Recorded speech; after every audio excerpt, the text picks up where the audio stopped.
Ciao a tutti, in questo video voglio parlarvi del mio più recente acquisto, la testata per basso GR700 Plus prodotta in Italia da Gianfranco Rizzi. Il prodotto è 100% made in Italy, è veramente leggerissimo, pesa 2 kg ed è sollevabilissimo con 2 dita, quindi veramente di una portabilità estrema, ed è dotato di interessantissime feature di cui voglio parlarvi. Esaminando il pannello anteriore velocemente abbiamo, al di là del jack d'ingresso e di un comodissimo pad di meno 10 dB in caso si entri con uno strumento attivo che spara particolarmente forte, un'entrata aux-in se vogliamo studiare con un iPod o un iPhone senza dover ricorrere a un ulteriore sistema di amplificazione, il livello del guadagno, uno switch per lavorare e modificare la frequenza dei medi nel nostro equalizzatore, l'uscita per la DI e l'uscita master. Presente anche, oltre al tasto mute comodissimo, un'uscita cuffie per poter studiare in casa in maniera silenziosa. Particolare importante è lo switch per il filtro subsonico, che è una peculiarità di questa testata. Attivandolo noi andiamo a tagliare tutto quello che la testata riproduce al di sotto dei 22 Hz, quindi praticamente a livello di ascolto a noi non cambia nulla, ma il cono della nostra cassa viene sollecitato molto meno e questo ne preserva in qualche modo anche l'usura. Guardando dietro abbiamo 2 uscite speaker, possiamo escludere le ventole, così se stiamo registrando in studio utilizzando la testata è assolutamente silenziosa, DI, relativo switch pre e post, mandate effetti send e return, uscita per l'accordatore che ovviamente funziona anche quando la testata è in mute e ci permette di accordare in maniera silenziosa sul palco e, attenzione, un'uscita 9 volt che ci permette di alimentare i nostri amati pedalini oppure apparecchiature esterne come per esempio un basso synth senza dover utilizzare altri alimentatorini, ma semplicemente con un cavo che parte dalla nostra testata. La testata, come dicevo, è il 100% made in Italy e al di là di motivazioni etiche o patriottiche della cosa, è importante perché noi avremo sempre un contatto diretto con il costruttore. Recentemente ho avuto un problema con un altro amplificatore prodotto da una nota casa europea. Ho dovuto contattare il negozio, che ha dovuto contattare l'importatore, il quale a sua volta ha contattato l'azienda che effettua le riparazioni, la quale ha contattato la casa costruttrice per avere il pezzo di ricambio. In questo caso, se io avessi un problema con lei, potrei contattare direttamente il costruttore via mail o telefono e dire: ciao Gianfranco, sono Simone, un tuo cliente, ho un problema con la GR700, come mi puoi essere utile? Questo per me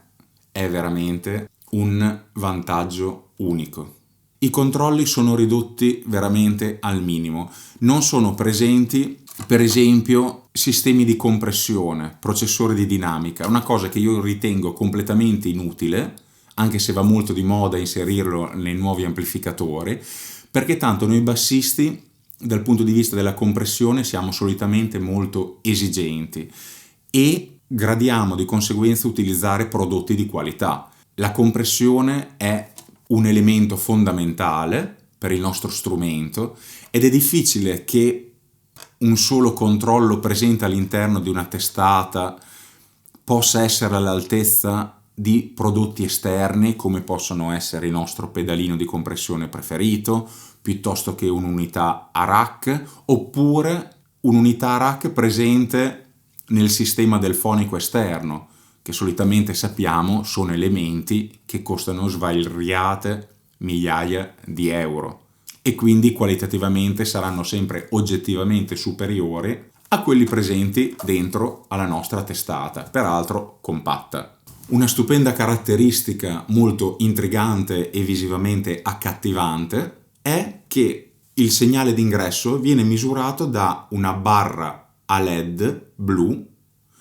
che è visibile anche nel buio del palco e esteticamente è veramente figa.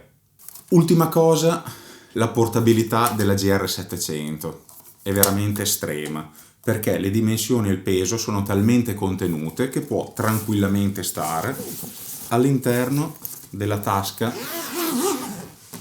della vostra custodia del basso. Questo gioiellino tira fuori 700 watt reali di potenza. È appena uscita la sorellina minore che eroga 300 watt e infatti si chiama GR300. Questa testata viene venduta al prezzo lancio di 690 euro e invece la sorella più piccola GR300 ha un prezzo straconcorrenziale di 390 euro. Alla GR non si sono sicuramente risparmiati in fatto di componentistica ed il risultato è una testata che fa sentire esattamente quello che noi le mandiamo all'ingresso. Personalmente la mia filosofia è che il bassista debba agire sui controlli di un amplificatore quanto meno possibile e possa modificare radicalmente il suono solo con le proprie mani ed eventualmente con i controlli presenti sul nostro basso. Per fare un esempio sonoro, quello che voglio dirvi è che un amplificatore deve farvi sentire la differenza fra questo suono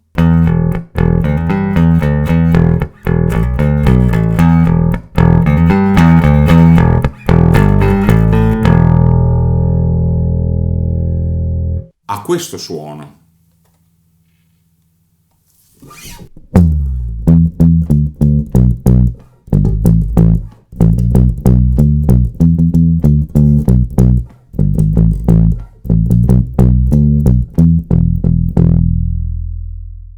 Credo di aver detto tutto. Per ulteriori informazioni tecniche vi rimando al sito internet della GR che è grbass.com e invece vi invito per un approfondimento musicale a visionare il video che ho realizzato in cui suono tutta la mia collezione di strumenti per mostrare come la GR sia in grado di riprodurre in maniera fedele tutte le sfumature e le caratteristiche che differenziano ogni nostro strumento. Ciao!